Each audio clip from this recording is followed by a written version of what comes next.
tidak ada kebaikan yang dalam kehidupan kita kecuali dekatnya kita dengan Al-Quran. Siapapun yang mempelajari Al-Quran, membaca Al-Quran, maka kemuliaan dan kebaikan pasti akan mengikuti dan berbanding lurus dengan orang yang dekat dengan Al-Quran. Dan siapapun yang jauh dengan Al-Quran, tidak mau membacanya, tidak mau mempelajarinya, tidak mau mentadaburinya, maka di dalam kehidupannya akan jauh dari kebahagiaan dan jauh dari kemuliaan. Karena sesungguhnya setiap detail dari aktivitas kita dan setiap detail dari kehidupan kita semuanya Allah atur di dalam Al-Qur'an. Tidak ada perkara yang besar maupun perkara yang kecil yang Allah tidak atur di dalam Al-Qur'an. Sehingga siapapun yang meninggalkan Al-Qur'an, maka kehidupannya akan jauh dan kehidupannya akan berbelok dari syariat yang sudah Allah tetapkan di dalam Al-Qur'an. Makanya hari ini kita mencoba mempelajari kaidah-kaidah yang ada di dalam Al-Quran sebagai petunjuk jiwa dan kehidupan kita agar kita berjalan sesuai dengan rule yang Allah tetapkan di dalam kehidupan kita. Dan ujungnya ketika kita berjalan sesuai dengan Al-Quran yang Allah turunkan di dalam kehidupan kita, maka tidak ada tempat yang lain kecuali adalah kebahagiaan dan tidak ada tempat yang lain kecuali adalah surga yang Allah janjikan bagi orang-orang yang dekat dengan Al-Quran. Kita belajar kaidah kelima, keenam, dan ketujuh. Kita mulai dari kaidah yang kelima. Kita buka surat Toha ayat 61. Kita buka surat Toha ayat 61. Kaidahnya sederhana, tapi memberikan masukan di dalam kehidupan kita dan menjadi rule dalam kehidupan kita. Waqad khoba maniftara. Dan sungguh merugi orang-orang yang mengadakan kedustaan. Kita baca lengkap ayatnya. Minta tolong salah satu dibacakan artinya. Surat Toha ayat 6, surat Toha 61. Dibaca dari 59. Dari ayat 59, 60, 61 sampai 62. Ya, Ustaz. Silakan, Siap. Bapak. Baik. A'udzubillahi Bismillahirrahmanirrahim. Musa berkata, waktu untuk pertemuan kami dengan kamu itu ialah di hari raya dan hendaklah dikumpulkan manusia pada waktu matahari sepenggalan naik. Maka Fir'aun meninggalkan tempat itu lalu mengatur tipu dayanya. Kemudian dia datang. Musa berkata kepada mereka, celakalah kamu, janganlah kamu mengada-adakan kedustaan terhadap Allah. Maka dia membinasakan kamu dengan siksa dan sungguh merugi orang-orang yang mengada-adakan kedustaan. Maka mereka berbantah-bantahan tentang urusan mereka di antara mereka dan mereka merahasiakan percakapannya. Shadaqallahul adzim. Alhamdulillah, jazakallah khair Pak Fatullah, sudah dibacakan lengkap ayatnya dari 59 sampai 62. Kaidah yang akan kita pelajari pada kaidah kelima yang tertuang di dalam surat Toha ayat 61. Waqad sesungguhnya dan sungguh rugi orang-orang yang mengadakan kedustaan. Ayat ini menceritakan bagaimana Fir'aun ketika mendapatkan dakwah dari Nabi Musa sudah ditentukan bagaimana perjanjian dengan Nabi Musa, tetapi justru Fir'aun meninggalkan tempat itu dan mereka berdusta atas apa dari janji-janji mereka. Sehingga Nabi Musa berkata, waqad khaba man iftara, sesungguhnya merugi orang-orang yang mengadakan kedustaan dan mereka akan berbantah-bantah terhadap urusan mereka, artinya mereka. Ini menunjukkan apa? Bahwa orang-orang yang tidak beriman, orang-orang yang tidak beriman kepada Allah, mereka mudah sekali menyalahi janji dan mereka mudah sekali berdusta atas lisan mereka. Ini menunjukkan bahwa kedustaan itu sangat dibenci oleh Allah. Kedustaan itu sangat hina di hadapan Allah, dan siapapun yang mengadakan urusan kecuali atas urusannya Allah dan mudah sekali berdusta dari lisannya, maka azab Allah itu pedih menanti di dalam kehidupan akhiratnya sebagaimana Fir'aun. Fir'aun di akhir kehidupannya mendapatkan keburukan dan tidaklah dalam kehidupan alam barzahnya. Kalau kita berbicara tentang masalah kedustaan, tidak ada kata yang berbalik atau berbanding dengan kedustaan kecuali adalah kata sodik atau kata sidik atau kejujuran. Ayat ini mengajarkan kepada kita, kaidah ini mengajarkan kepada kita orang yang beriman, karena jujur itu berbanding dengan kemuliaan orang yang beriman. Tidaklah suatu kaum itu maju peradabannya kecuali atas kejujuran mereka. Tidaklah suatu bangsa itu mereka maju atas kejujuran para pejabatnya. Kalau kita berkaca kepada apa yang disampaikan oleh Imam Ibnu Qayyim, suatu bangsa yang besar dan suatu bangsa yang maju tidaklah lepas dari kejujuran dari lisan-lisan para pemangku jabatannya. Dan kita tahu dan kita lihat betul bagaimana kehidupan khalifah dan kehidupan kerajaan-kerajaan di awal-awal Islam itu berjaya. Maka ketika kerajaan-kerajaan Islam dan para sahabat awal-awal pemerintahan Islam, maka hampir menguasai 2/3 dunia. Bapak Ibu bisa bayangkan, 2/3 dunia itu di bawah kekuasaan Islam. Dan tidaklah salah satu yang menjadi kebesaran dari kebangsaan dan kekuasaan Islam adalah ketika para pemimpinnya dan kaumnya dan orang-orangnya adalah selalu berkata jujur di dalam kehidupannya. Kejujuran itu berbanding lurus dengan kemuliaan orang-orang yang beriman. Karena apa? Karena orang munafik dan orang yang tidak beriman itu tidak memiliki kejujuran. Makanya Rasulullah Shallallahu Alaihi Wasallam itu ketika ditanya bagaimana salah satu karakter orang yang beriman, orang beriman itu tentunya memang sebagian dari orang beriman mungkin ada yang perkataannya kasar, ada yang perkataannya menyakiti orang, tetapi orang beriman itu tidak ada yang berkata bohong sesuai dengan apa yang disampaikan oleh Rasulullah Shallallahu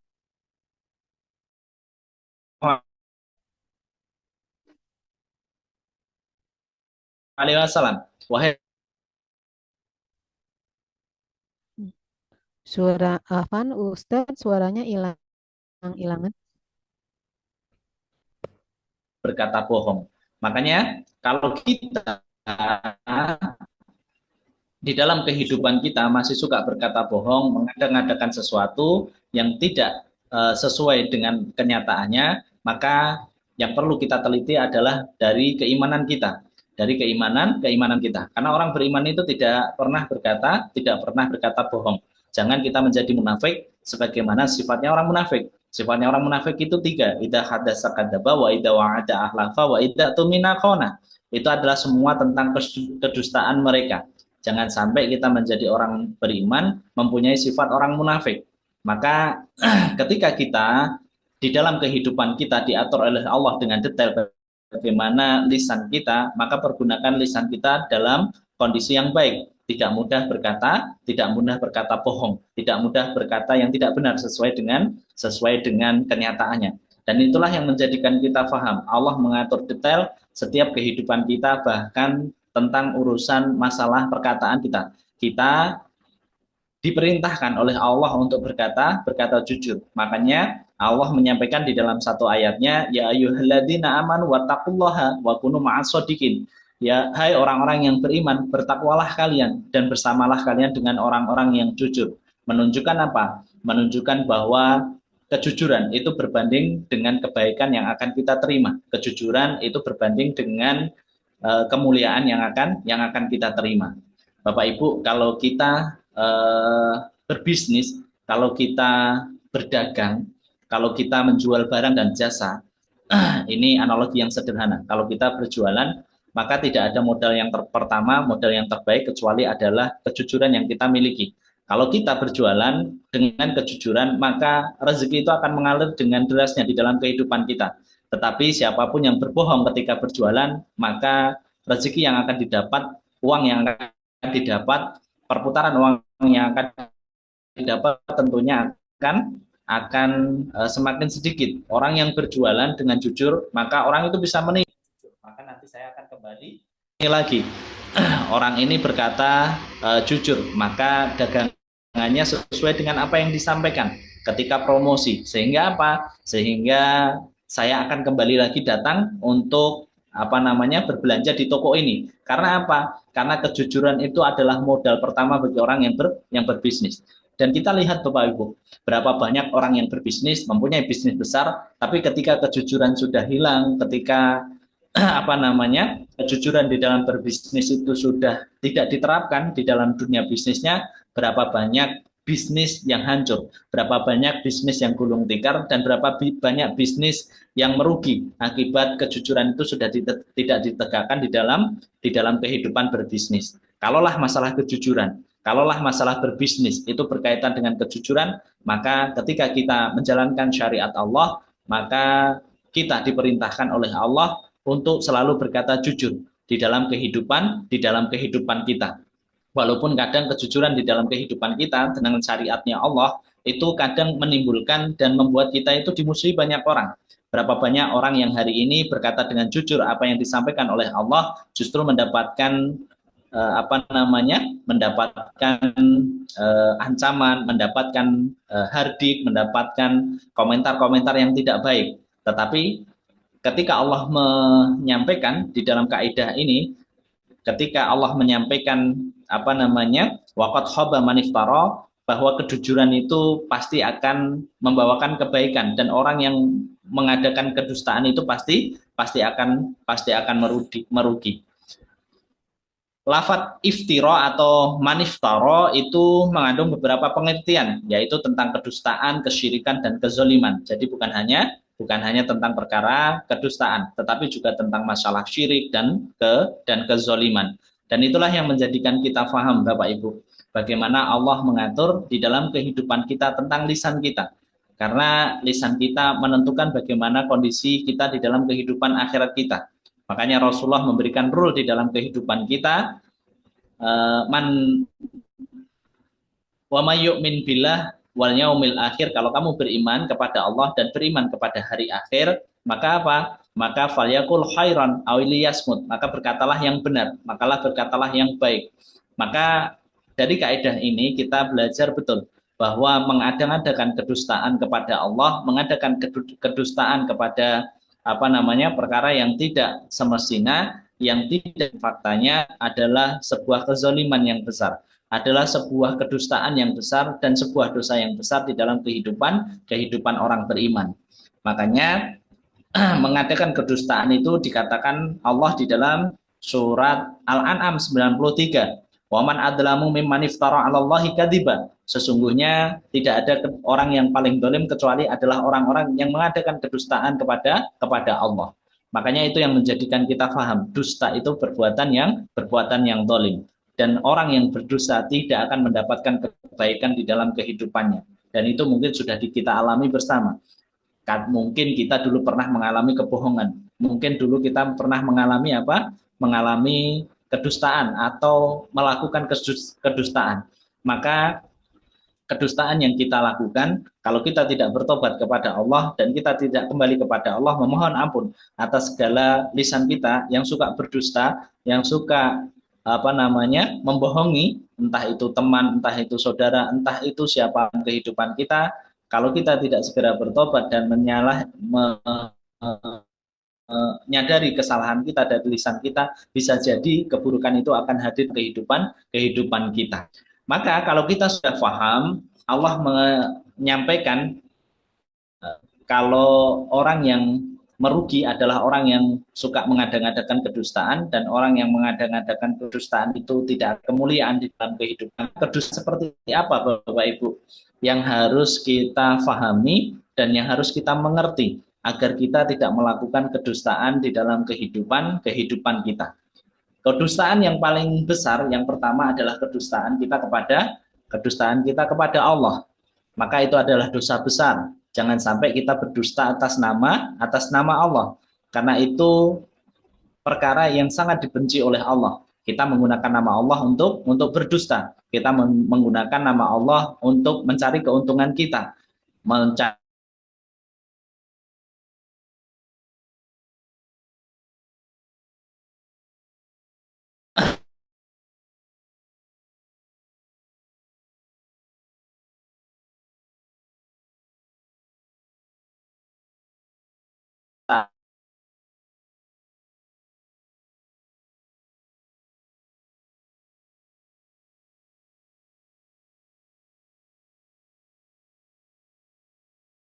Allah itu adalah makhluk dan makhluk itu menyatu dengan kita. Apa yang mereka yakini adalah makhluk itu kalau sudah mencapai keimanan yang paling tertinggi, maka dia bisa menyatu dengan kholiknya. Artinya apa? Artinya Allah itu juga makhluk. Jadi ketika iman itu sudah mencapai tingkat tertinggi, maka manusia itu bisa menyatu dengan kholiknya. Dan akhirnya apa? Akhirnya ini adalah kebatilan yang sangat nyata. Allah itu kholik, makhluk itu adalah ciptaannya. Tidak mungkin makhluk itu bersatu dengan kholiknya. Tapi inilah aliran sesat mendustakan apa yang sudah Allah sampaikan di dalam kehidupan kita. Sehingga apa? Ujung kematiannya adalah ujung kematian yang buruk. Dan tokoh Rafidah yang paling terkenal itu siapa? Ibnul Farid. Siapa Ibnul Farid atau Umar bin Hamawi? Umar al-Hamawi. Itu adalah tokoh Rafidah yang paling terkenal, yang mana di ujung kematiannya diberikan Allah kematian yang su'ul khotimah. Ketika Ibnul Farid itu meyakini bahwa Allah itu adalah makhluk. Dan kalau saya sudah mencapai tingkat keimanan tertinggi, siapapun yang bisa mencapai keimanan tertinggi, maka dia bisa menyatu dengan kholiknya. Artinya apa? Artinya menganggap Allah itu adalah makhluk yang bisa bersatu dengan kholiknya. Maka ini adalah kedustaan yang paling besar. Kedustaan yang pertama adalah kedustaan kepada Allah Subhanahu wa taala atas syariatnya. Dan ini sangat jauhi aliran Rafidah. Harus sangat kita jaga keimanan kita dari kedustaan-kedustaan kepada Allah atas syariat-syariat yang sudah Allah tentukan di dalam kehidupan kita. Yang kedua, kepada siapa kita tidak boleh berdusta? Yang kedua adalah kepada Rasulullah Shallallahu Alaihi Wasallam. Kepada Rasulullah Shallallahu Alaihi Wasallam. Artinya apa? Kedustaan kita kepada Rasulullah Shallallahu Alaihi Wasallam. Kedustaan kita kepada Rasulullah Shallallahu Alaihi Wasallam adalah mengatakan apa yang tidak dikatakan oleh Rasulullah Shallallahu Alaihi Wasallam. Artinya apa? Menyampaikan hadis-hadis palsu, hadis-hadis yang tidak berasal dari Rasulullah kita sampaikan, kita jadikan hujah Alaihi Wasallam. Padahal hal itu tidak pernah disampaikan oleh Rasulullah Shallallahu Alaihi Wasallam. Dan salah satu yang menjadikan kita mengerti betul adalah kisahnya di kerajaan atau kisahnya Bani Abbasiyah ketika rajanya adalah Hakim Al-Mahdi pada waktu itu. Ada tokoh yang bernama Abdul Hakim Al-Auja. Abdul Hakim Al-Auja itu adalah orang yang memalsukan hadis. Yang dipalsukan hadis bukan hanya 1-2 Bapak Ibu. Yang dipalsukan oleh Abdul Hakim Al-Auja itu 4.000 hadis. Dan ketika pada Bani Abbasiyah, khalifah pada Bani Abbasiyah itu menangkap Abdul Hakim Al-Auja, yaitu pemalsu hadis yang jumlahnya 4.000, dan itu terbukti secara nyata. Abdul Hakim Al-Auja itu memasukkan hadis. Mereka berbohong atas namanya Rasulullah Shallallahu Alaihi Wasallam.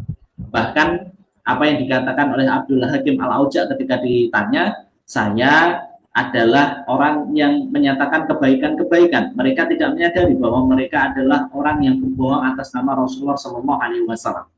Mereka berkata, kalaulah kita datang di sebuah majelis, kalau ada kebaikan, maka saya segera mencari dan saya segera membuat hadis agar hadis ini bisa disebarkan. Padahal hadis ini tidak ada di dalam ajaran Rasulullah Shallallahu Alaihi Wasallam. Tapi kalau kita datang ke sebuah majelis, kemudian ada kebaikan yang bisa kita ambil, maka saya membuat hadis sendiri untuk saya sebarkan. Dan itu jumlahnya ada 4.000 hadis. Dan itulah yang disebut sebagai yang dikatakan berbohong atas nama Rasulullah Shallallahu Alaihi Wasallam. Apa motifnya? Ketika kita berbohong, ketika ada orang-orang yang berbohong atas nama Rasulullah Shallallahu Alaihi Wasallam, yang pertama adalah satu, tentang urusan bagaimana pujian atas manusia. Abdul Hakim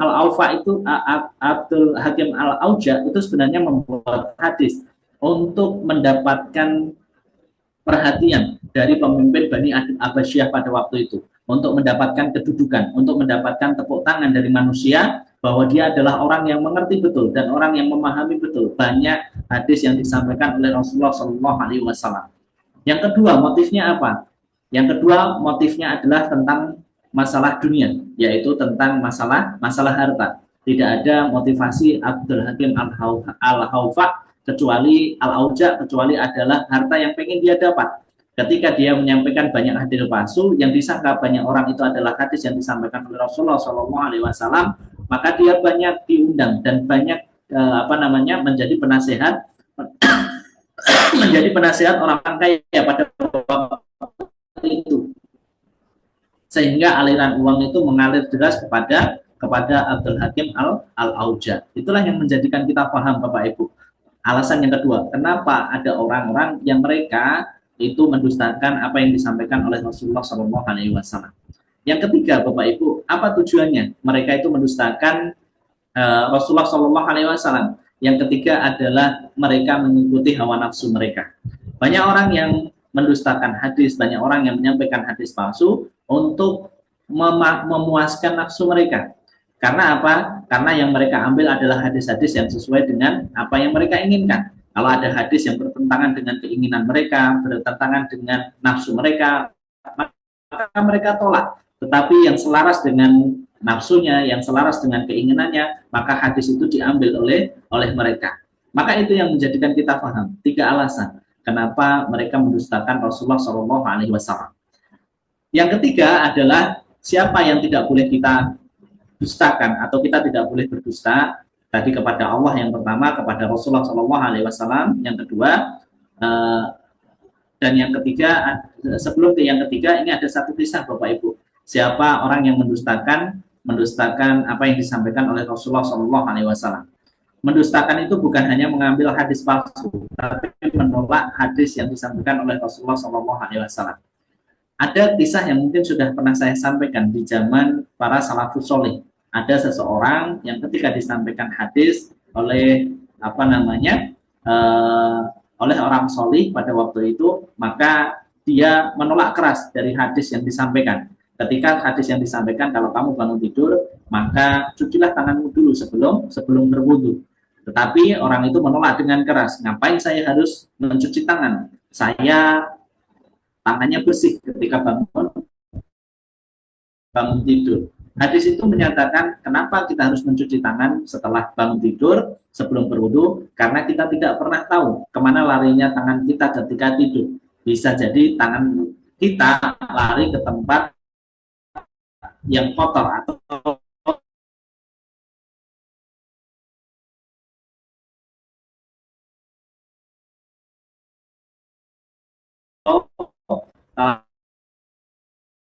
Suaranya hilang ya. Putus, Ustaz. lari menolak keras apa yang disampaikan dari hadis Rasulullah. Kalau kamu bangun tidur, maka cucilah tanganmu terlebih dahulu. Maka dia menolak keras. Ngapain saya harus mencuci tangan? Saya tahu kok, saya tidurnya tangan saya nggak kemana-mana. Apa yang disampaikan oleh orang tadi itu dengan sengaja menolak dan merendahkan apa yang disampaikan oleh Rasulullah SAW. Padahal orang itu hidup setelah zamannya Rasulullah SAW. Apa yang Allah berikan kepada orang itu? Orang itu di dalam ujung kematiannya maka diberikan tangan yang bernanah, bukan hanya tangannya, tetapi bagian belakang, yaitu pantat bersama dengan lubang pembuangannya bernanah, dan dia berteriak meraung kesakit-sakitan sampai meninggalnya. Itulah yang kita tidak harapkan. Siapapun yang mendustakan dan siapapun yang menolak hadis Rasulullah SAW, maka di ujung kematiannya, di ujung kehidupannya, maka akan diberikan keburukan oleh Allah. Dan itu jangan sampai terjadi di dalam kehidupan kita. Makanya mendustakan Rasulullah SAW itu perkara besar di hadapan Allah. Yang ketiga adalah apa yang tidak boleh kita dustakan atau kita tidak boleh berkata dusta kepada siapa. Yang ketiga adalah kepada para ulama, memfitnah, memberikan keburukan kepada ulama atau orang-orang yang memberikan ilmu di dalam kehidupan kita. Maka kita teringat betul apa yang menjadi kisahnya Hajjaj bin Yusuf dengan Sa'id bin Jubair. Sa'id bin Jubair kita tahu bahwa Sa'id bin Jubair adalah seorang ulama yang besar, yang kita tahu bagaimana tingkat keilmuan beliau. Sa'id bin Jubair, orang yang sangat fasih dan sangat lentur ketika menyampaikan kalimat Allah. Hajjaj bin Yusuf adalah pemimpin pada waktu itu yang mempunyai kebiasaan menghakimi orang kalau bersalah. Dia nggak salah atau nggak salah, ketika dia suka, dia akan dihakimi, akan dibunuh, akan dipenggal. Maka Hajjaj bin Yusuf sudah memenggal banyak sekali, bahkan ratusan orang yang menurut dia tidak dia sukai. Entah dia orangnya benar atau tidak benar, maka Hajjaj bin Yusuf itu tidak pandang bulu ketika membunuh orang pada pemerintahan pada waktu itu. Dan apa yang dilakukan kepada Hajjaj bin Yusuf kepada Sa'id bin Jubair, ketika Sa'id bin Jubair itu menyampaikan apa yang disabdakan oleh Rasulullah SAW.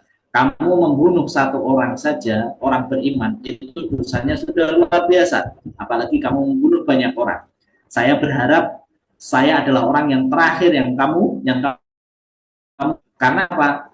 Karena ketika Sa'id bin Jubair menyampaikan itu, maka Hajjaj bin Yusuf muncul emosinya, naik emosinya, sehingga Sa'id bin Jubair adalah ulama pada waktu saat itu, maka diperintahkan kepada pengawalnya untuk memegang Sa'id bin Jubair. Apa yang dikatakan yang terakhir oleh Sa'id bin Jubair? Saya berharap saya adalah orang yang terakhir yang engkau penggal kepalanya, wahai Hajjaj bin Yusuf. Apa yang diberikan Allah kepada Hajjaj bin Yusuf? Hajjaj bin Yusuf setiap malam selalu didatangi oleh Sa'id bin Jubair, dan diperlihatkan bagaimana azabnya itu lebih besar dari azab orang-orang yang dimatikan atau dipenggal sebelum Sa'id bin Jubair. Dan itu menjadi siksaan bagi Hajjaj bin Yusuf, karena setiap malam tidak bisa istirahat dengan mimpi buruknya, dengan azab yang diperlihatkan. Maka Hajjaj bin Yusuf dari kejadian pembunuhan Sa'id bin Jubair, pemenggalan Sa'id bin Jubair, maka diberikan Allah sakit, bertambah sakit sampai ujung kematiannya.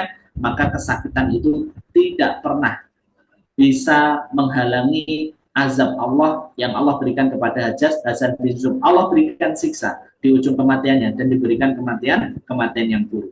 Makanya kalau kita ada di antara kita mungkin hari ini banyak framing bagi orang-orang solih, ulama kita, kemudian di framing, didustakan di media sosial. Janganlah kita ikut-ikutan, janganlah kita ikut nimbrung sebagai netizen yang kita tidak pernah tahu kabar berita yang sebenarnya seperti apa, tapi kita ikut-ikutan berkomentar. Semoga dengan ilmu yang kita hadirkan, kita tidak mudah terbawa apa yang menjadi viral hari ini.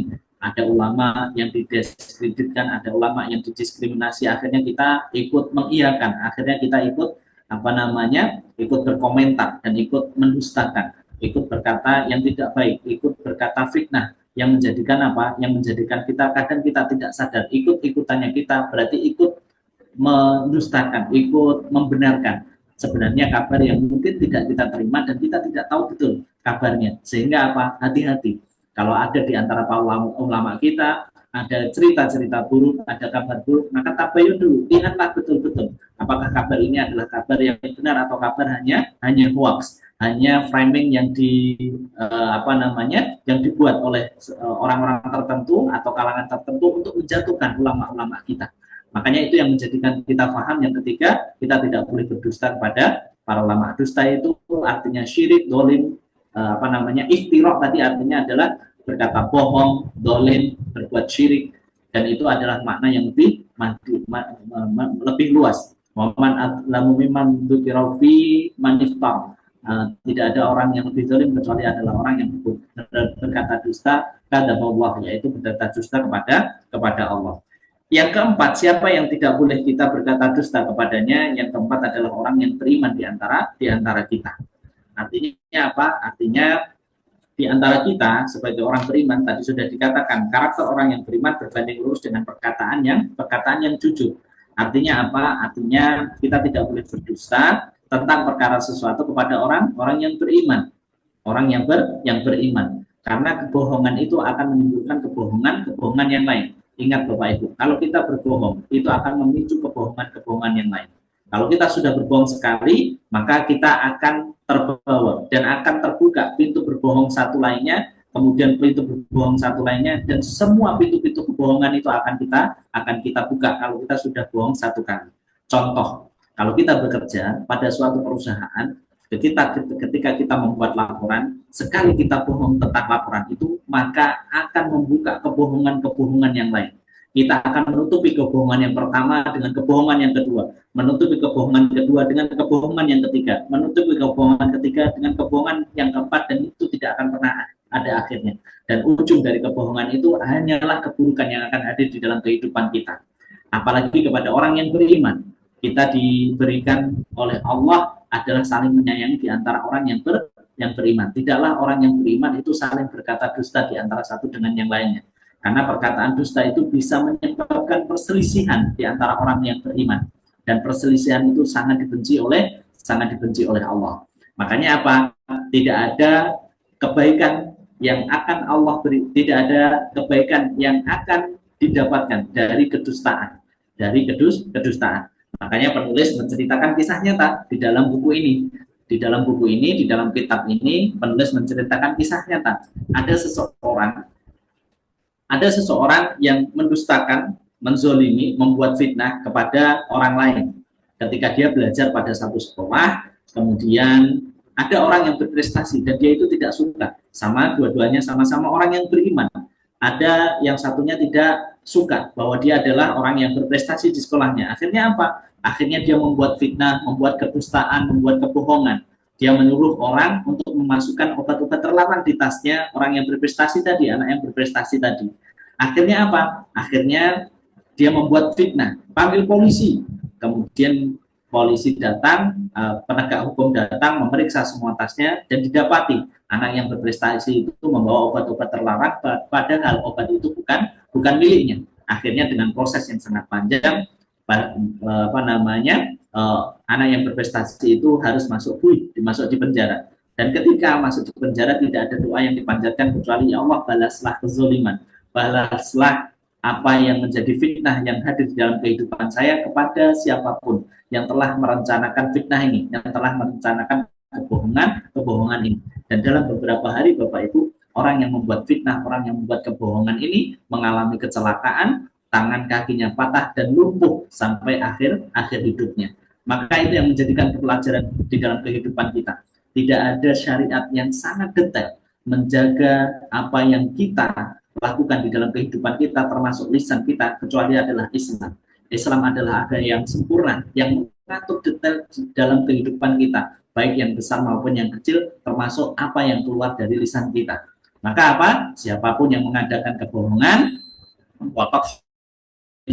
siapapun yang mengadakan kebohongan, maka itu adalah kerugian yang besar di dalam kehidupannya. Semoga kita semuanya pada kaidah ini bisa mengambil hikmah untuk bisa menjaga lisan kita. Jangan sampai kita orang yang beriman memiliki sifatnya orang munafik yang mudah berbohong, mudah berdusta, mudah membuat fitnah yang tidak sebenarnya sesuai dengan kenyataannya. Dan semoga kita dihindarkan dari perkara-perkara buruk yang hadir di dalam kehidupan kita ketika kita tidak berbuat kebohongan di dalam kehidupan kita. Itu kaidah yang nomor 5. Kita masuk apa kaidah yang nomor 6? Kaidah kelima mengajarkan kepada kita tentang masalah kejujuran. Agar kita terus menjaga lisan kita untuk berkata yang benar, siddiq. Kaidah yang nomor 6 kita buka di dalam surat An-Nisa ayat 128. 128. Minta tolong dibacakan ayatnya lengkap. Surat An-Nisa 128, surat keempat 128. Ayatnya atau artinya Ustaz? Artinya saja, Bro. Oh, baik. Bismillahirrahmanirrahim. Dan jika seorang wanita khawatir akan nuzul atau sikap tidak acuh dari suaminya, maka tidak mengapa bagi keduanya mengadakan perdamaian yang sebenar-benarnya. Dan perdamaian itu lebih baik bagi mereka, walaupun manusia itu menurut tabiatnya kikir. Dan jika kamu bergaul dengan istrimu secara baik dan memelihara dirimu dari nusus dan sikap ta'asuh, maka sesungguhnya Allah adalah Maha mengetahui apa yang kamu kerjakan. Shadaqallahul Adzim. Jazakallahu khair. Apa namanya? Fatullah. Ayat ini di dalam surat An-Nisa 128 menceritakan bagaimana perdamaian yang harus dihadirkan antara pasangan suami dan istri ketika ada masalah di dalam masalah keluarga. Ketika seorang istri khawatir berbuat nusus atau sikap tidak acuh dari suaminya, maka tidaklah mengapa bagi keduanya untuk mengambil perdamaian yang sebenar-benarnya perdamaian. Dan perdamaian itu dikatakan lebih baik. Wasulhu khair, perdamaian itu lebih baik. Walaupun manusia itu menurut tabiatnya adalah kikir.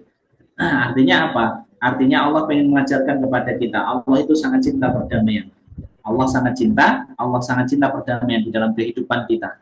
Kita mengetahui betul Bapak Ibu, ketika kita hidup di dalam kehidupan kita berdampingan dengan pasangan kita, dengan anak kita, dengan circle kita, dengan teman kita, dengan kerabat kita, semuanya tidak memiliki kesamaan, semuanya pasti ada perbedaan. Yang kadang perbedaan itu akan bergesekan di dalam kehidupan kita. Tentunya kita mengerti betul gesekan-gesekan itu yang bisa menyebabkan apa? Gesekan itu yang bisa menyebabkan kita itu saling membenci satu dengan yang lainnya. Maka apa? Maka Allah mengajarkan pada kaidah ini wasulhu khair, perdamaian itu lebih baik. Allah itu sangat mencintai perdamaian. Karena Allah menciptakan kita makhluk yang saling berkasih sayang. Allah saja saling berkasih sayang. Allah itu mempunyai sifat Rahman dan Rahim yang memberikan sifat kasih sayang di dalam kehidupan makhluknya. Bagaimana dengan kita? Maka kalau kita beriman kepada Allah yang Maha Rahman Maha Rahim, maka kita harus saling berkasih sayang di antara sesama, terutama kepada orang-orang yang beriman. Dan kadang gesekan-gesekan itu terjadi bahkan kepada orang-orang yang terdekat di dalam kehidupan kita. Makanya Allah menceritakan di sini adalah tentang pasangan. Pasangan itu adalah orang yang terdekat di dalam kehidupan kita. Dan kemarin sudah kita pelajari bagaimana seorang laki-laki dan seorang perempuan ketika hidup bersama, semuanya memiliki kelebihan dan semuanya memiliki kekurangan yang berbeda. Kadang kekurangan itu ketika tidak dipahami menjadikan seorang pasangan itu selalu menganggap pasangan yang lainnya itu yang paling buruk. Sehingga apa? Sehingga banyak terjadi pertikaian, banyak terjadi pertengkaran, dan tidak ada yang lebih baik kecuali adalah perdamaian yang akan dihadirkan di dalam kehidupannya. Maka salah satu ciri wanita penduduk surga kata Rasulullah adalah siapapun di antara kalian, salah satu ciri penduduk surga itu apa? Wanita penduduk surga itu apa? Ketika dia bertengkar dengan suaminya, ketika dia marahan dengan suaminya, maka sebelum dia tidur tidaklah dia mendatangi suaminya kemudian menjabat tangannya. Entah dia salah, entah dia benar, maka dia datangi suaminya, dia jabat tangan suaminya, kemudian dia berkata kepada suaminya, maafkan aku dan aku minta ridhomu pada hari ini. Artinya apa? Walaupun dia salah, walaupun dia tidak melakukan kesalahan ketika bertengkar, walaupun suaminya yang salah, maka wanita itu datang untuk mengadakan perdamaian. Makanya sangat dicintai oleh Allah dan balasannya tidak ada yang lain kecuali adalah surga. Salah satu penduduk surga diceritakan oleh Rasulullah SAW. Dia datang kepada suaminya, menggenggam tangan suaminya, saya tidak akan melepaskan tangan ini kecuali engkau telah ridho kepadaku hari ini. Walaupun dia tidak salah, tetapi siapapun yang merendahkan egonya di dalam sebuah pernikahan, di dalam sebuah pasangan, maka tidak ada balasan yang lain kecuali adalah surga ketika suaminya sudah ridho kepada istrinya. Makanya itu yang menjadikan kita paham surat An-Nisa 128 mengatakan, kalau kamu khawatir wahai wanita-wanita berbuat musuh atau sikap tidak acuh kepada suamimu, maka mengadakan perdamaian itu lebih baik bagi kalian. Artinya apa? Artinya Allah itu memerintahkan kepada kita, apalagi kepada pasangan kita, kepada orang yang beriman, kepada anak kita. Kalau ada gesekan-gesekan yang terjadi di dalam kehidupan kita, maka Allah itu akan memberikan keutamaan bagi orang yang memulai untuk mengadakan perdamaian, untuk mengadakan islah di dalam kehidupannya. Makanya Rasulullah itu sampai berkata, ala umirtu andarojati sholati wasyami apakah kalian itu mau aku tunjukkan pahala yang lebih besar daripada pahala sholatmu dan daripada pahala puasamu. Kemudian para sahabat itu menjawab, bala ya Rasulullah, kami mau ya Rasulullah, kami mau ya Rasulullah. Kemudian apa jawaban Rasulullah? Rasulullah menjawab, islahu dzatil banin, yaitu mengadakan perdamaian di antara orang yang berselisih. Bapak Ibu bayangkan apa yang disampaikan Rasulullah sebagai motivasi di dalam kehidupan kita untuk meyakinkan dan untuk menerjemahkan dari kaidah yang nomor 6 yang kita pelajari, wasulhu khair, perdamaian itu lebih baik. Rasulullah memberikan motivasi di dalam kehidupan kita. Apakah kamu mau saya tunjukkan pahala yang lebih besar daripada sholat dan daripada puasa? Para sahabat menjawab, saya mau ya Rasulullah. Rasulullah berkata, al-islahu dzatil banin, yaitu mendamaikan orang beriman yang sedang bertikai. Kalau kita bisa mendamaikan orang yang beriman yang sedang bertikai, maka tidak ada yang lain kecuali balasannya, pahalanya itu melebihi pahala sholat kita, melebihi pahala puasa kita. Dan itu yang kadang terlepas dari apa yang kita pelajari selama hari ini. Islam itu bukan hanya sekedar sholat, Islam itu bukan hanya sekedar puasa, Islam itu bukan hanya sekedar haji dan umroh, Islam itu bukan hanya sekedar sedekah saja. Ternyata ada pahala yang luar biasa yang Allah berikan di dalam kehidupan kita, yang melebihi pahala sholat, yang melebihi pahala puasa, yaitu ketika islahu dzatil banin, ketika kita itu mengislahkan, ketika kita itu mendamaikan orang yang sedang bertikai. Dan siapapun yang mempunyai komitmen pertama untuk menciptakan perdamaian di antara orang yang beriman ketika mereka sedang berselisih, maka kemuliaan dan kebaikan itu pasti Allah berikan di dalam kehidupannya. Makanya itu yang menjadikan kita paham. Kaidahnya ini sederhana, tetapi menjadikan kita mengerti betul. Islam itu bukan hanya sekedar sholat, puasa, zakat, dan sedekah. Ternyata ada perkara-perkara yang Allah berikan di dalam kehidupan kita. Di dalam kehidupan kita yang kadang terlepas di dalam pemikiran kita, kadang terlewat di dalam kehidupan kita, bagaimana pahala yang besar yang Allah janjikan di dalam kehidupan kita. Memang kaidah ini begitu sederhana, tapi masuk di dalam kehidupan kita. Kalau kita melihat hari ini berapa banyak perpecahan, banyak perselisihan, bukan hanya kepada orang yang tidak beriman, tetapi di antara orang beriman saja banyak berselisih di antara kita. Banyak berselisih di antara kita. Orang yang sudah duduk di majelis ilmu, ada yang berselisih enggak Bapak Ibu? Ada. Orang di dalam organisasi ada yang berselisih enggak? Ada. Dimanapun tempatnya, kita itu ditumpangi setan untuk berselisih di antara orang yang beriman. Makanya apa yang saya sampaikan ketika kita ngaji di majelis ini, maka lapangkan hati kita terhadap perkara saudara-saudara kita, berikan kebaikan. Kalau ada yang saling bertengkar, maka berikan kelapangan hati, mencobalah untuk berdamai. Siapapun yang salah, siapapun yang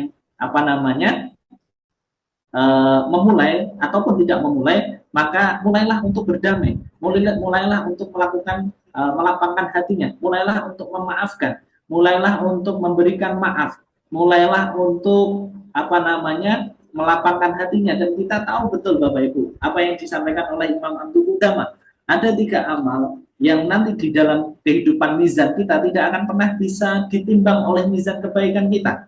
Nanti di yaumul mizan itu ada timbangan kebaikan, dan ada pahala yang tidak bisa ditimbang sama timbangan mizan kebaikan kita. Dan ini sudah sering saya sampaikan, salah satu amal alladzina tuzari'ul mizan yaumil qiyamah. Ada 3 amal yang tidak bisa ditimbang nanti di hari kiamat. Yang salah satunya apa? Wa man afa wa aslaha fa ajruhu 'ala Allah. Memaafkan dan tetap berbuat baik. Artinya apa? Artinya kalau kita dizalimi, kalau kita sedang bertikai, mungkin kita dizalimi, mungkin kita sedang bertikai walaupun kita tidak salah, tetapi kita mudah untuk memaafkan dari perselisihan kita, mudah memaafkan, kemudian tetap berbuat baik. Wa man afa wa aslaha, maafkan dan tetap berbuat baik.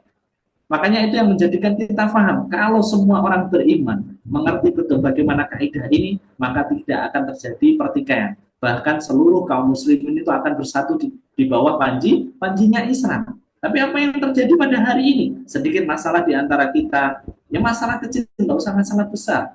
Kita sudah datang duduk di majelis, ada sedikit perselisihan saja sudah menjadikan hati kita berselisih. Ada berbeda pendapat sedikit sudah menjadikan hati kita berselisih. Maka apa? Tidak ada kebaikan yang Allah berikan kepada kita kecuali ketika hati kita mudah untuk berdamai, mudah untuk memaafkan dari perselisihan-perselisihan dan dari perbedaan yang ada di dalam kehidupan kita. Ingat Bapak Ibu, kita diciptakan Allah itu, kalau bahasa yang kita pelajari adalah makhluk heterogen. Heterogen itu yang berbeda-beda. Isi kepala kita itu berbeda-beda. Dengan berbeda-bedanya kita, maka mudah terjadi gesekan, mudah terjadi perselisihan di antara kita. Berbeda pemikiran, mudah berselisih. Berbeda pendapat, mudah berselisih. Tetapi Allah menjanjikan bagi siapapun yang mengadakan perdamaian, yang mengadakan islah, yang mudah untuk berdamai, mudah untuk memaafkan, maka kemuliaan itu akan hadir di dalam kehidupannya. Kebaikan itu pasti akan Allah berikan di dalam kehidupannya. Kaidah ini sederhana, tetapi kadang kita lupa dan kadang terlewat di dalam kehidupan kita karena ego kita yang terlalu tinggi di dalam hati kita. Itu kaidah yang nomor 6 yang kita pelajari pada pagi hari ini. Kaidah ke-7, kita baca surat At-Taubah 91. Baca artinya secara lengkap. Bismillahirrahmanirrahim.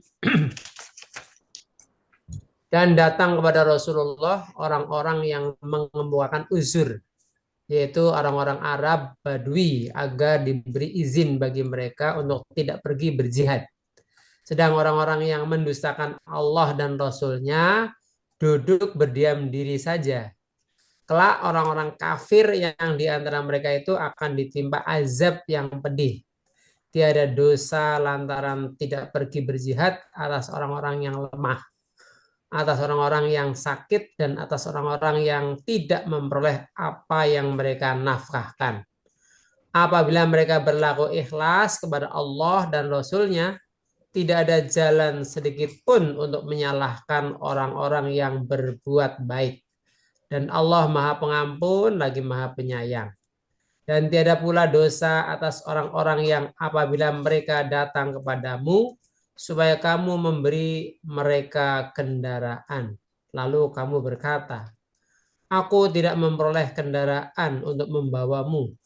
Lalu mereka kembali, sedang mata mereka bercucuran air mata karena kesedihan. Lantaran mereka tidak memperoleh apa yang akan mereka nafkahkan. Sesungguhnya jalan untuk menyalahkan hanyalah terhadap orang-orang yang meminta izin kepadamu. Padahal mereka itu orang-orang kaya. Mereka rela berada bersama-sama orang-orang yang tidak ikut berperang. Dan Allah telah mengunci mata hati mereka. Maka mereka tidak mengetahui akibat perbuatan mereka. Shadaqallahul Azim. Alhamdulillah, jazakallahu khair. Pak Fatullah sudah dibacakan lengkap. Kaidah yang nomor 7 yang kita pelajari pada hari ini dikutip dari surat At-Taubah 91. Ma'alal muhsinina min sabila. Tidak ada jalan sedikit pun untuk menyalahkan orang-orang yang telah berbuat baik. Kalau kita baca lengkap tadi, ini menceritakan bagaimana kisahnya para sahabat ketika mau berangkat perang Tabuk, perang di tempat yang sangat jauh. Ada sebagian orang-orang dari para sahabat itu yang tidak bisa ikut berperang di perang Tabuk karena keterbatasan. Ada yang tidak punya senjata, ada yang tidak punya perbendaharaan, ada yang tidak punya kuda perang, ada yang tidak punya harta untuk berperang. Dan apa yang mereka izinkan kepada Rasulullah SAW untuk izin tidak ikut perang karena memang keterbatasan dan kelemahan mereka. Ada yang sakit, ada yang tidak bisa dinafkahkan dari hartanya, ada yang tidak mempunyai persenjataan perang karena memang pada kondisi perang Tabuk, maka kondisi banyak dari sahabat itu dalam kondisi yang tidak berada. Banyak peralatan-peralatan perang yang tidak mereka punyai, banyak yang sudah sakit dan banyak yang sudah tua, sehingga mereka meminta izin kepada Allah. Makanya ayat ini dikutip ma'al muhsinina ala sabila. Allah menyampaikan tidak ada jalan sedikit pun untuk menyalahkan orang-orang yang sudah berbuat baik. Mereka punya keinginan untuk perang, tetapi karena keterbatasan para sahabat, sebagian para sahabat yang tidak ikut berperang bukan alasan untuk tidak pergi berjihad. tetapi karena memang kelemahan yang ada di dalam diri mereka, sebagian dari diri mereka tidak punya harta, sakit, dan uzur-uzur yang bisa diterima oleh Rasulullah SAW. Ayat ini, kaidah ini mengajarkan kepada kita bukan hanya terjadi pada perang Tabuk dulu kepada para sahabat, terjadi harusnya kepada kita yang bisa kita ambil. Kalau ada orang yang sudah berbuat baik kepada kita, ada orang yang sudah berniat baik, maka tidak ada sedikit pun untuk menyalahkan mereka.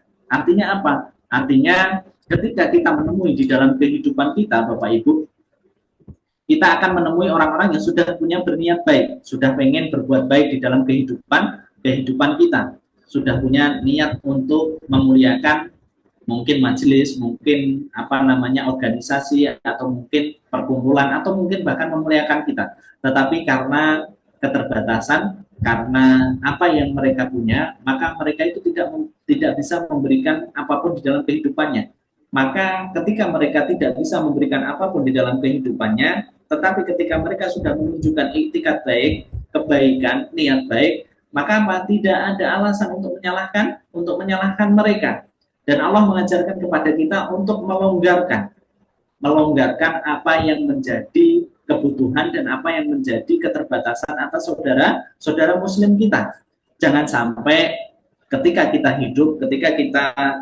diberikan Allah kehidupan, hidup bersosialis, hidup bersama dengan orang-orang yang hidup di antara kita, di antara orang beriman, di antara kebaikan pasangan kita, ketika sudah ada niat baik dari orang-orang terdekat kita, pasangan kita, suami kita, istri kita, anak kita, dan kerabat-kerabat kita, bahkan orang-orang yang beriman, maka kita mudah memberikan alasan yang tidak baik. Kita mudah memberikan sesuatu yang tidak baik ketika mereka sudah berniat baik di dalam kehidupan kita. Ayat ini mengajarkan kepada kita dari surat At-Taubah. Di dalam surat At-Taubah 91 dari peristiwa peristiwa perang Tabuk, maka kita mengerti betul Bapak Ibu bahwa Allah itu tidak menyia-nyiakan siapapun yang pengen berbuat baik di dalam kehidupan ini. Siapapun yang sudah punya niat baik, ketika mereka pengen berperang, sudah pengen berperang. Bahkan mereka itu menangis dan meneteskan air mata ketika mereka tidak bisa berangkat berjihad karena keterbatasan mereka. Dan di dalam kehidupan kita refleksikan kaidah ini. Kalaupun ada orang yang ingin berbuat baik dan mereka tidak mampu, maka tidak ada alasan untuk menyalahkan mereka. Dan ini masuk di dalam segala lini kehidupan kita. Kalau kita hadir di dalam kehidupan rumah tangga kita, tidak semua rumah tangga itu Allah berikan kelonggaran tentang masalah harta. Kalau suami kita sudah punya niat baik untuk mencari nafkah, sudah punya niat baik untuk memenuhi kewajiban, tapi apa yang dibawa tidak sesuai dengan apa yang kita harapkan, maka tidak ada alasan untuk menyalahkan dia. Tidak ada alasan untuk menyalahkan suami kita. Begitu juga dengan istri. Ketika istri itu banyak kekurangan di dalam kehidupan rumah, sudah pengen takzim yang terbaik kepada suaminya, mengurus rumah, sudah diberikan rumah, kemudian mengurus rumah. Tetapi ketika suaminya itu melihat masih banyak kekurangan yang tidak sesuai dengan keinginannya, rumah penataannya begini, kurang begini, karena raja yang sebenarnya di dalam rumah itu adalah istri. Makanya Imam Ahmad itu memberikan nasihat kepada anaknya ketika menikah. Kalau nanti kamu sudah menikah dengan istrimu, maka jangan utak-utik tentang urusan rumah ketika di rumah. Dia adalah raja di rumahnya. Artinya apa? Wanita itu, rumah itu bagaikan istananya dia. Jadi kalau mau masang gorden warna merah, nggak usah dikomentari Bapak Ibu. Memasang gorden warna hijau itu adalah tugasnya wanita di rumah. Seorang suami tidak boleh agak rewel, tidak adalah alasan untuk menyalahkan dia, karena memang itu kerajaannya, karena rumah itu adalah kerajaannya bagi seorang istri. Mau masaknya ini, mau masaknya itu, tidak ada alasan untuk menyalahkan mereka sudah berbuat atau berusaha yang terbaik untuk menservis laki-lakinya, untuk memberikan yang terbaik untuk laki-lakinya. Sofanya dibuat warna hitam, catnya dibuat warna hijau, ikut saja, karena memang itu kerajaannya. Nggak usah banyak berkomentar, nggak usah banyak memberikan alasan untuk menyalahkan. Maka kalau ini terjadi, kaidah ini kita terapkan di dalam kehidupan rumah tangga kita, kita itu tidak mudah menyalahkan dengan apa yang sudah menjadi niat baik dari pasangan kita, maka pasangan kita akan menjadi pasangan kehidupan kita, kehidupan yang adem di dalam rumah. Kalau kita saling mengerti bagaimana kaidah ini. Kalau kita terapkan di dalam kehidupan kita mendidik anak, kita sebagai orang tua melihat anak sudah ingin berbuat baik, maka apa? Kehidupan anak kita kalau kita sudah punya niat berbuat baik walaupun tidak sesuai dengan keinginan kita. Contoh, kita nyuruh anak kita, nak, lipetin baju. Walaupun bajunya itu sudah dilipet, tapi masih kelihatan berantakan, jangan disalahkan. Jangan disalahkan, kita sudah nyuruh. Kan kadang kita ya, sebagai orang tua, nyuruh kan, nak, bajunya dilipetin sendiri ya. Kemudian sudah dilipet. Tapi ya bentuknya kita tahu, kalau anak-anak itu melipetin baju kan, bentuknya sudah berantakan. Maka kalau kita ingat kaidah ini, tidak ada alasan untuk menyalahkan yang sudah berbuat baik, kita hargai. Masya Allah, nak, luar biasa. Engkau kamu telah membantu ayah, telah membantu ibu untuk melipatkan baju. Tapi diarahkan, caranya begini ya nak, kalau lipatin baju, ininya dulu, sehingga memberikan pelajaran. Tidak ada alasan untuk menyalahkan apa yang sudah anak kita kerjakan. Itu dalam kehidupan rumah tangga.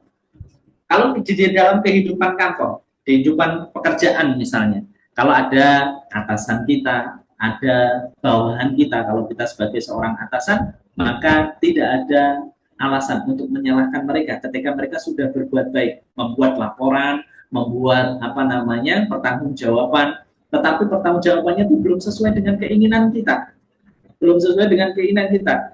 Padahal mereka sudah berniat baik, membuat laporan dengan detail, membuat semuanya tersusun dengan rapi. Maka kalau kita mengerti sebagai orang yang beriman dan atasan kita adalah orang yang beriman, maka atasan itu tidak akan pernah memberikan alasan. Tidak ada alasan untuk menyalahkan orang-orang yang pengen sudah berbuat baik sesuai dengan batas kemampuannya masing-masing.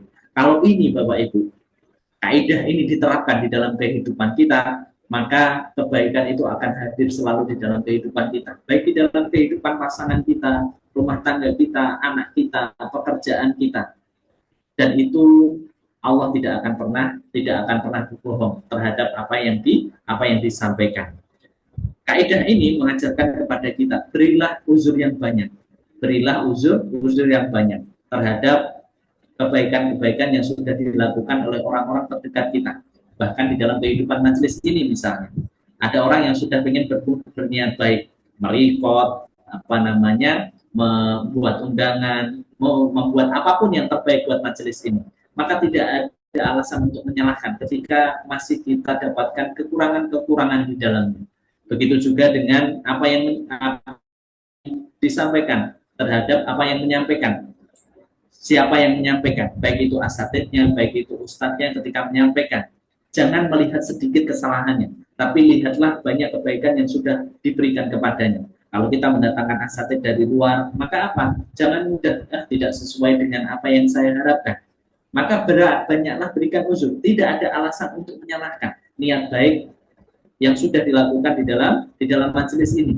Maka jangan mudah melihat kecilnya kesalahan seseorang, tapi melupakan besarnya dan banyaknya kebaikan yang telah diberikan. Juga terhadap yang lain yang berkontribusi. Maka apa? Jangan mudah menyalahkan, jangan mudah memberikan komentar yang negatif, jangan mudah memberikan sesuatu yang tidak baik. Maka itu kalau kita terapkan di dalam majelis ini, maka majelis ini akan menjadi majelis yang nyaman, majelis yang akan memberikan banyak keberkahan di dalam kehidupan kita, baik yang mengikuti, baik yang aktif maupun yang tidak aktif.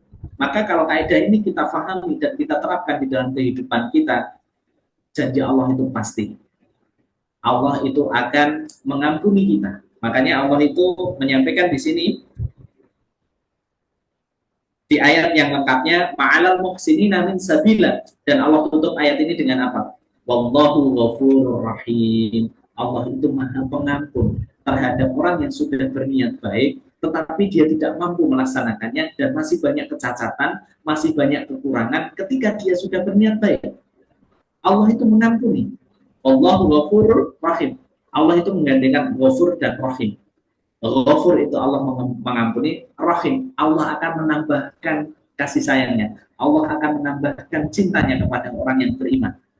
Jadi kalau kita terapkan kaidah di dalam kehidupan kita, maka kalau ada seorang laki-laki mendapati niat baik dari istrinya tapi tidak tidak sesuai dengan ekspektasinya, kalau Allah saja itu Maha Ghafur dan menambahkan kasih sayangnya, maka kalau kita mendapati kekurangan pasangan kita yang sudah berniat baik, maka maafkan dan tambahlah sayangmu kepada pasanganmu. Begitu juga dengan istri, mendapati suaminya sudah berniat baik, kemudian banyak kekurangan di dalamnya, maka maafkan dan tambahlah sayangmu sebagaimana Allah mengatakan di dalam surat ini. Ketika apa? Ma'alal muhsinina fisabilillah, tidak ada alasan untuk menyalahkan orang-orang yang sudah berbuat baik. Wallahu ghafurur rahim. Sesungguhnya Allah itu Maha Pengampun dan Allah itu Maha menambahkan kasih sayangnya. Dan itu akan terjadi dalam kehidupan kita. Kalaupun ada yang bergesekan, ada yang tidak sesuai dengan keinginan kita, baik di majelis ini misalnya, maafkan dan tetaplah apa? Tetaplah memberikan kasih sayang kepadanya. Kalau kita tidak ada yang tidak sesuai dengan keinginan kita kepada anak kita misalnya, anak kita sudah berniat berbuat baik, tetapi tidak sesuai dengan keinginan kita, maafkan dan tambahkan lagi kasih sayang kepada anak kita. Pasti Allah akan tambahkan kebaikan di dalam kehidupan kita.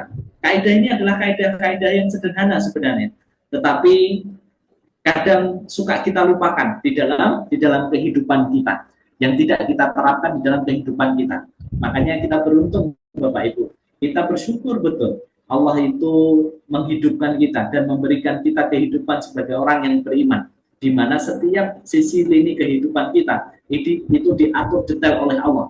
Bahkan urusan memberikan apresiasi kepada orang yang berbuat baik pun diatur oleh Allah di dalam kaidah ini, yaitu kaidah nomor 7.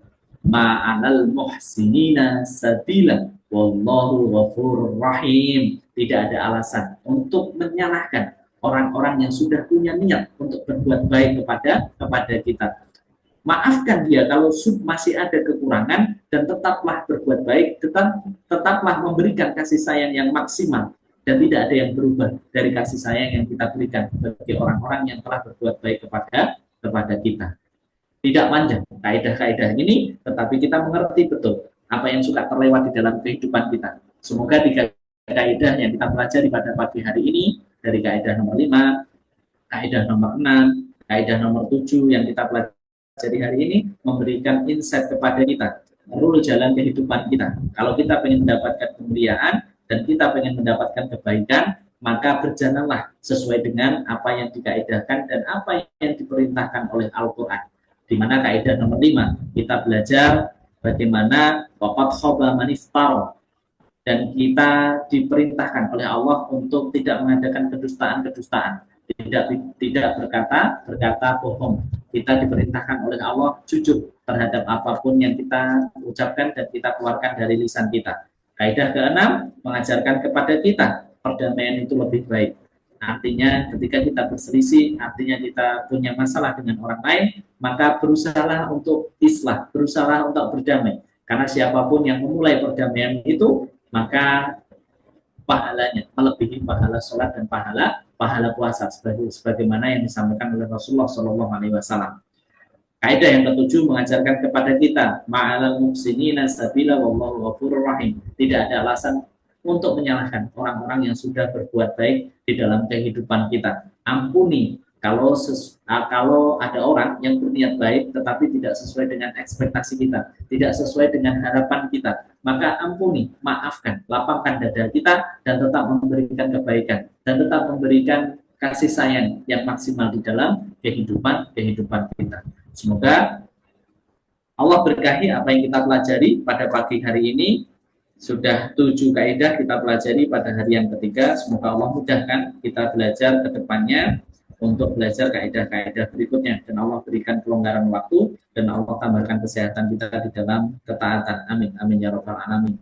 Barakallahu fikum. Itu yang bisa saya sampaikan Bapak Ibu semuanya. Memang singkat, memang hanya garis besarnya saja, tetapi semoga memberikan kebaikan buat kita semuanya sebagai pengingat. Banyak aturan-aturan, banyak kaidah-kaidah yang ada di dalam Al-Quran yang kadang terlepas di dalam kehidupan kita, yang kadang